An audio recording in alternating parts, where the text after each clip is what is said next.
திருப்பூரில் ரங்கராஜ் பாண்டே, மணிகண்டன், பழனி, எழிலரசி, கபிலா விசாலாட்சி, ஹேமவர்த்தினி, நாராயண கோவிந்தன் பங்கேற்கும் சாணக்கியாவின் சில் பட்டிமன்றம் ஆகஸ்ட் 8 சனி மாலை 6 மணிக்கு. இடம் காயத்ரி மஹால், காங்கேயம் ரோடு, திருப்பூர். அனைவரும் வருக. அனுமதி இலவசம். கடந்த 2016 சட்டமன்ற தேர்தலில் 49 வாக்குகள் வித்தியாசத்தில் நான் வெற்றி பெற்றேன்.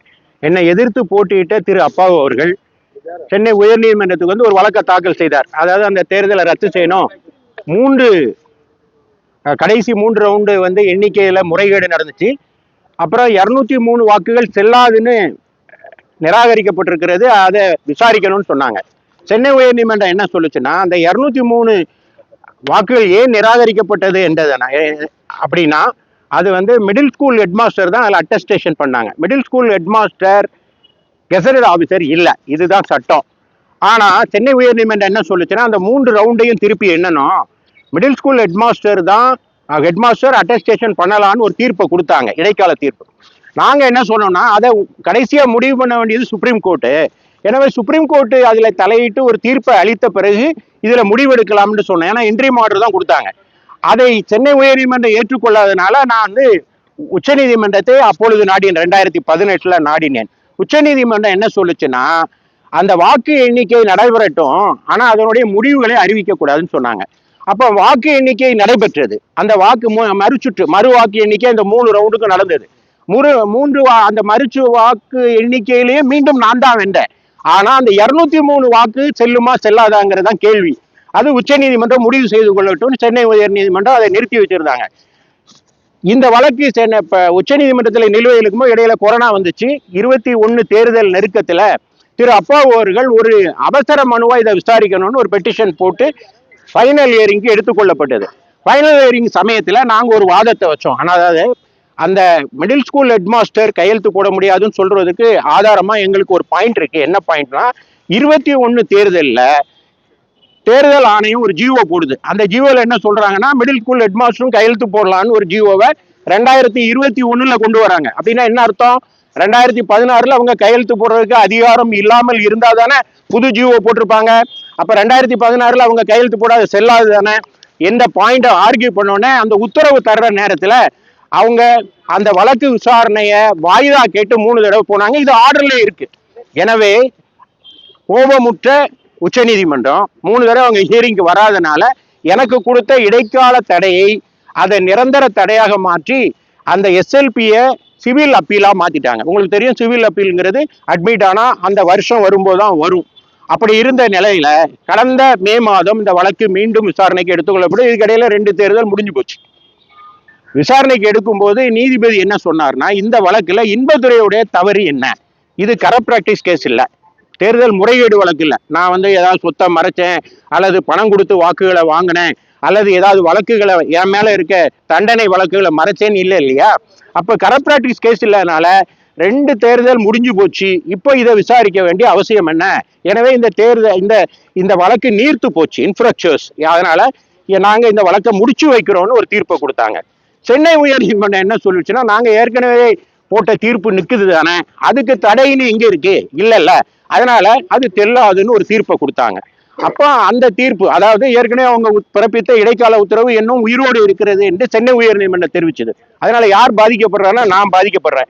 உடனே அப்பாவும் வென்றார், இன்பதுரை தேர்தல் செல்லாதுன்னு ஒரு செய்தி வெளியே வந்துச்சு. அப்போ நீதிமன்றத்தை தான் நான் நாடணும். ஏற்கனவே மறைந்த கருணாநிதி சொல்லியிருக்காருல்ல, நீதியை பெற நெடும்பயணம் போகணும்னு சொல்லியிருக்காரு இல்லையா. எனவே நெடும்பயணமா உச்ச நீதிமன்றத்துக்கு நான் திருப்பியும் மனு தாக்கல் செஞ்சு என்னோட வழக்கை கேட்டேன். இந்த வழக்கை இன்றைக்கு விசாரணைக்கு எடுத்துக்கொண்ட உச்ச நீதிமன்றம் என்ன சொல்லுச்சுன்னா, இது கரப்ட் பிராக்டிஸ் கேஸ் உண்டா இல்லை, அப்போ தேர்தல் முறைகேடு வழக்கு இல்லை, அப்போ 203 செல்லுமா செல்லாதாங்கிறது தான் மேட்டர். ஆனா இன்ஃப்ராக்சர்ஸ் ஆயிடுச்சு, தேர்தல் முறைகேடு வழக்கு இல்லைன்னா மீண்டும் இந்த வழக்கை விசாரிக்க வேண்டிய நிலை என்ன அப்படிங்கிறத நாங்க எங்க தரப்புல வாதாடணும். நாங்க வழக்கு நடத்த ரெடியா இருந்தோம். ஆனா 3 முறை எதிர்த்தரப்பு திரு அப்பாவு தரப்பு தான் டைம் வாங்கினாங்க. அது ஆர்டர் காப்பியில ரிஃப்ளெக்ட் ஆகுது.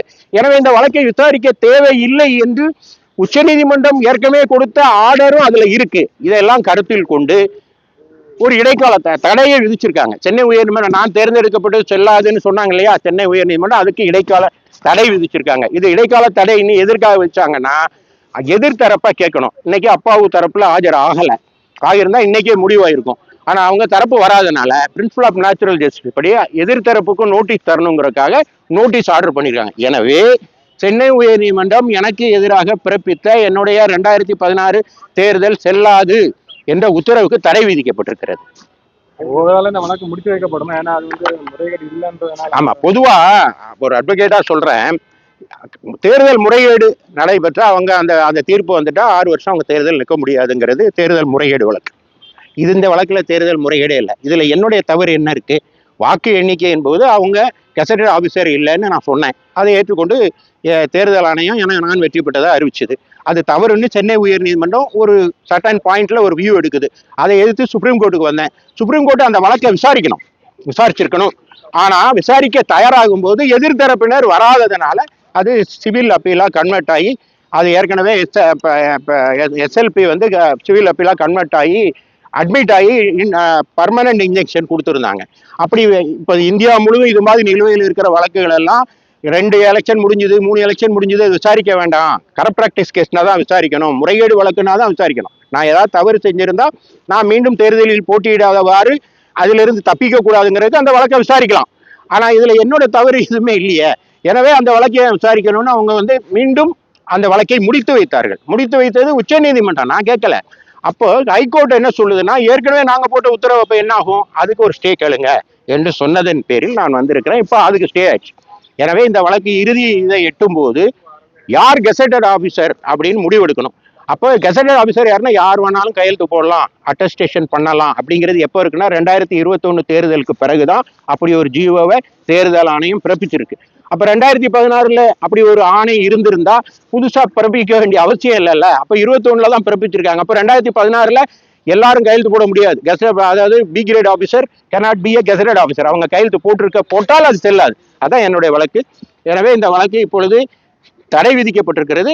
மறு விசாரணைக்கு, இறுதி விசாரணைக்கு வரும்போது நான் வெல்வேன்.